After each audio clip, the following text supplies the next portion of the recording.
হরে কৃষ্ণ কৃষ্ণ কৃষ্ণ হরে হরে, হরে রাম রাম রাম হরে হরে।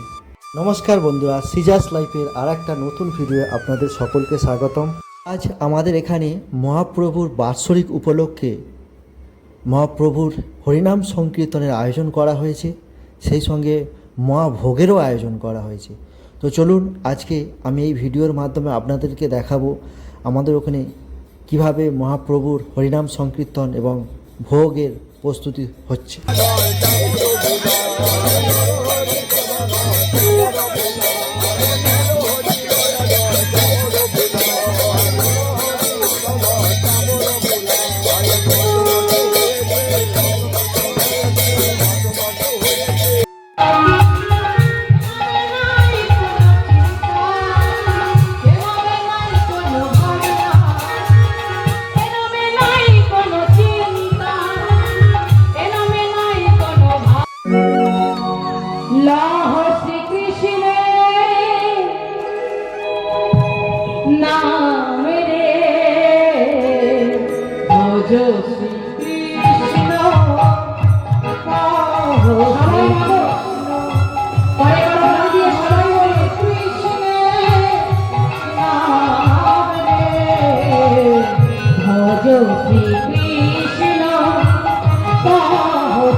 রাগারাগি কাটছে, মদনী হাতে নিয়ে ব্রজের দাঁড়ে দাঁড়ে ঘুরে বেড়ায়।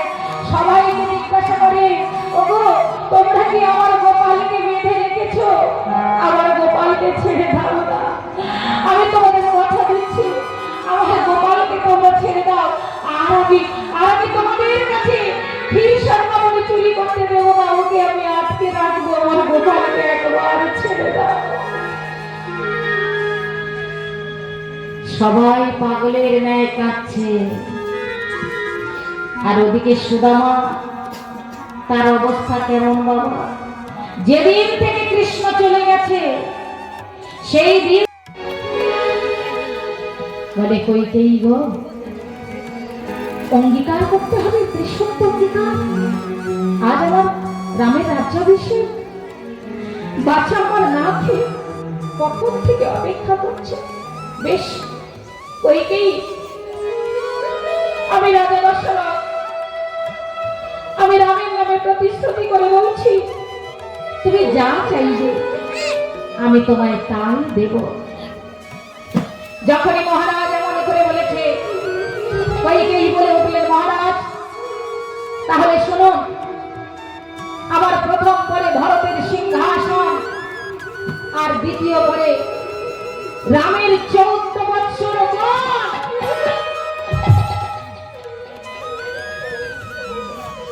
কইতেই এখনই আমার রাম রাজা হবে, তাকে নিয়ে তুমি এমন রহস্য করছো? না মহারাজ, আমি কোনো রহস্য করছি না, এই দুটি বর আমার চাই। আমার ভরতকে এখনই আপনাকে প্রতিশ্রুতি দিয়েছেন, যে প্রতিশ্রুতি দিয়েছেন আমার ভরত রাজা হবে, আর ওই রামকে এখনই আপনি 14 বছর বনে পাঠিয়ে দেবেন। ত্রেতা যুগের ভরত। এখানে প্রশ্ন থাকতেই পারে, রাম হলেন কৃষ্ণ, লক্ষণ হলেন আমার বলরাম, তো রামের ভাই ভরত, সে ভাই সখা হয়ে এলেন কেন? তারও কারণ আছে মা। ত্রেতা যুগে যখন রাজা দশরথ রামকে রাজা করবেন বলে রাজ্যাভিষেকের আয়োজন করেছেন, আর সকল আয়োজনের দায়িত্ব দিয়েছিলেন কার উপরে? বিমাতা কইকেয়ীর উপরে। কইকেয়ী তো রামকে নিজের সন্তানের থেকে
মায়ের ইচ্ছা না থাকলেও আজ গোপালকে সুন্দর করে গোঠের সাজে সাজিয়ে দিলেন।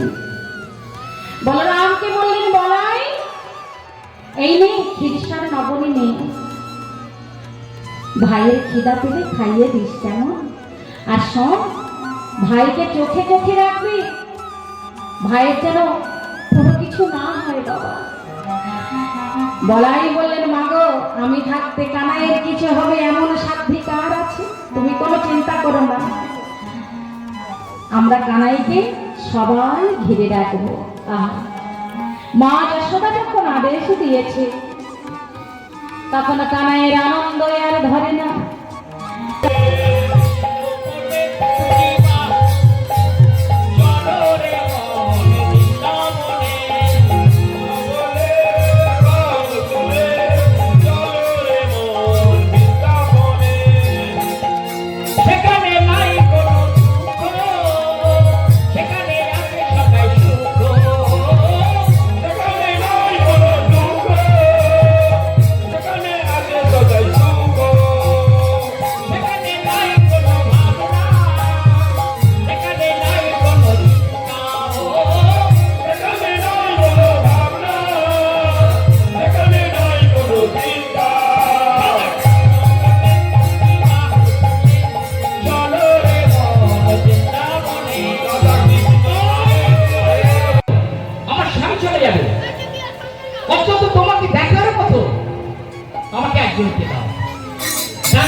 আমায় একটি সন্তান দাও হে প্রভু, প্রভু তোমার সেবার সন্তান দাও প্রভু, তোমার সেবার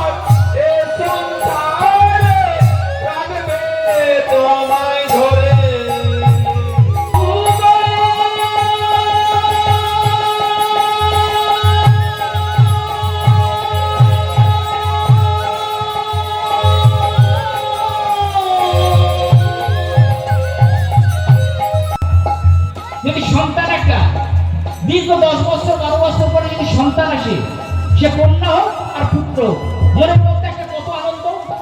মেরে রাস্তা লাগায় রাধানা, মেরে মুরলি বাজায় মেরে, মেরা রাস্তা লাগায় মেরা নাম কি, মেরা মুরলি বাজায় মেরা নাম কি,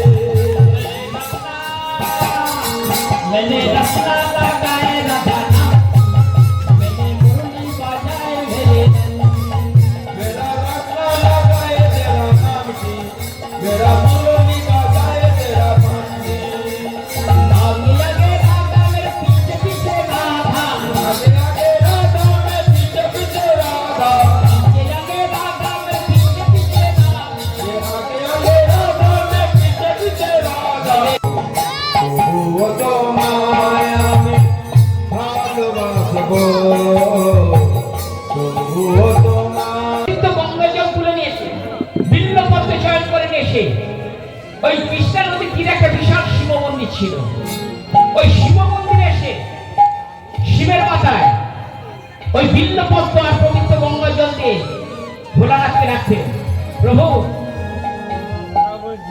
আমাদের দেখতে দেখতে 10 বছর আমরা সংসার করছি কিন্তু আমাদের সন্তান সন্ততি নেই প্রভু তা পারো না কি আমার সন্তান দিতে ওই গঙ্গাজল পবিত্র গঙ্গাজল আর চৌকিলে কাটে নাই তাই গিয়ে ডেকে বলে উঠলো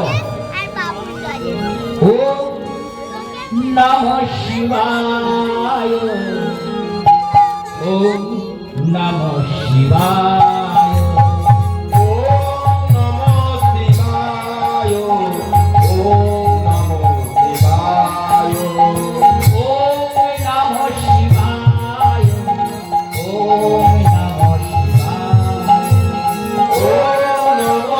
শিবায় ওম নমঃ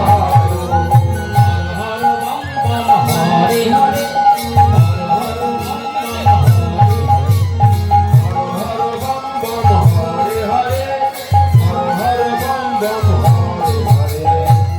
হর বম বম হরে হরে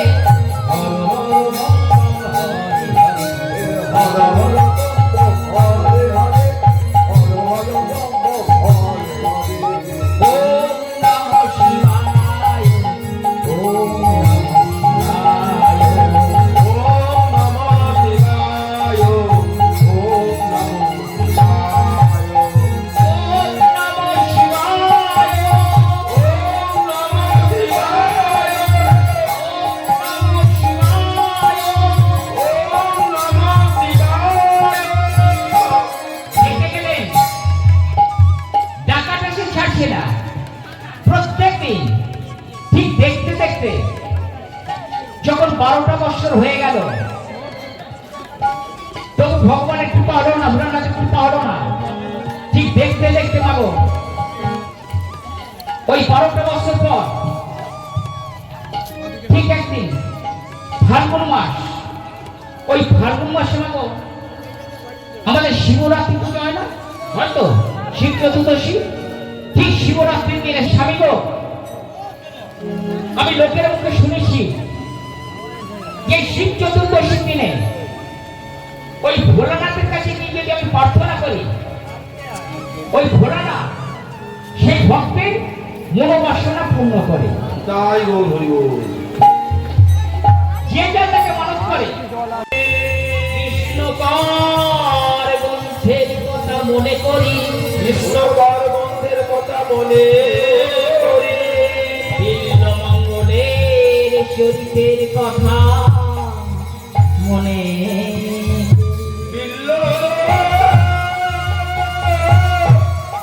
মঙ্গলের চরিত্রের কথা মনে আজকে শ্রী চৈতন্য মহাপ্রভুর হাতে একটা গ্রন্থ নিয়ে বসে আছে গ্রন্থটা কি আছে কার গ্রন্থ না বিল্লমঙ্গলের চিন্তা চরিত্রের কথা ওই বিল্লমঙ্গলে কৃষ্ণকর গ্রন্থ চরিত্র গ্রন্থটি নিয়ে হাতে বসে আছে আর এক কৃষ্ণ তাকিয়ে আছে জগন্নাথ দেবের ওই জগন্নাথ দেবকে প্রশ্ন করছে হে জগন্নাথ তুমি তো জগতের না লোকে বলে তোমার নাকি হাত নেই তোমার নাকি পা নেই তাহলে তুমি কেমন করে ওই বিল্লমঙ্গলকে হাত ধরে বৃন্দাবনে নিয়ে গেছিলে লোকে বলে তো তোমার হাত নেই তোমার পা নেই তাহলে তুমি কেমন করে পায়ে হাঁটিয়ে ওই বিল্লমঙ্গলকে বৃন্দাবনে নিয়ে গেছিলে তাই ভক্তমন্ডলী ভক্তিমতী মারা মাগো আজকে যে ছোট্ট লীলার মধ্যে আমি যাচ্ছি, কারণ পরবর্তী কীর্তনে এসে গেছে। দেখবেন মাগো